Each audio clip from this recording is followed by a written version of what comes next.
Israel পশ্চিম Asia তথা মধ্যপ্রাচ্যের একটি রাষ্ট্র। জাতিসংঘের পূর্ণ সদস্যর স্বীকৃতি সত্ত্বেও বিশ্বের ২৮টি রাষ্ট্র ইসরায়েলকে কূটনৈতিক স্বীকৃতি প্রদান করেনি।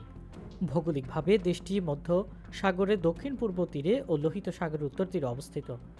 এর উত্তর স্থল সীমান্তে লেবানন, উত্তর পূর্ব সিরিয়া, পূর্বে জর্ডান ও ফিলিস্তিন, পশ্চিমে ফিলিস্তিনের গাজা ভূখণ্ড এবং দক্ষিণ পশ্চিমে মিশর অবস্থিত। ভূমধ্য সাগরের উপকূলে অবস্থিত তেল আবিব হল দেশটির অর্থনৈতিক, প্রযুক্তিগত প্রাণকেন্দ্র ও বৃহত্তম মহাসাগর এলাকা। ইসরায়েল সমগ্র জেরুজালেম শহরকে নিজের রাজধানী হিসেবে দাবি করে আসছে, যদিও এ মর্যাদা সংখ্যাগরিষ্ঠ রাষ্ট্রই স্বীকার করে না। ইসরায়েলি অধিকাংশ দেশের দূতাবাস তেল আবিব নগর বা জেলায় অবস্থিত। শহরের পশ্চিমভাগ ইসরায়েলের নিয়ন্ত্রণাধীন এবং এখানে দেশটির সরকারি প্রতিষ্ঠানগুলো অবস্থিত রয়েছে। অর্থনৈতিকভাবে ইসরায়েল অত্যন্ত উন্নত শিল্পপ্রধান রাষ্ট্র এবং অভ্যন্তরীণ উৎপাদন হিসেবে ইসরায়েল বিশ্বের 34তম বৃহত্তম অর্থনীতি। ইসরায়েল অর্থনৈতিক সহযোগিতা ও উন্নয়ন সংস্থার সদস্য রাষ্ট্র। বিশ্ব ব্যাংকের হিসাব মতে 3টি উচ্চ আয়ের রাষ্ট্রগুলোর মধ্যে এটি একটি।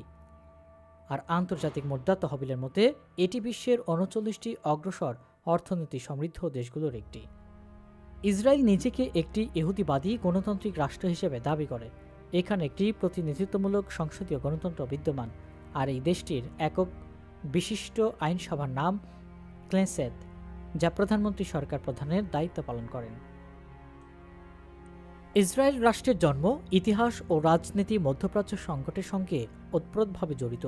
দেশটি স্বাধীন হওয়ার পর থেকেই প্রতিবেশী আরব রাষ্ট্রগুলোর সঙ্গে বেশ কয়েকবার যুদ্ধে লিপ্ত হয়। এটি 1967 সাল থেকে অর্ধ শতাব্দীর বেশি সময় ধরে ফিলিস্তিন অধ্যুষিত পশ্চিম তীর এবং গাজা উপত্যকা সামরিকভাবে দখল করে আছে। ঘটনাটি আন্তর্জাতিকভাবে আধুনিক ইতিহাসের দীর্ঘতম সামরিক দখলের ঘটনা হিসেবে গণ্য করা হয়।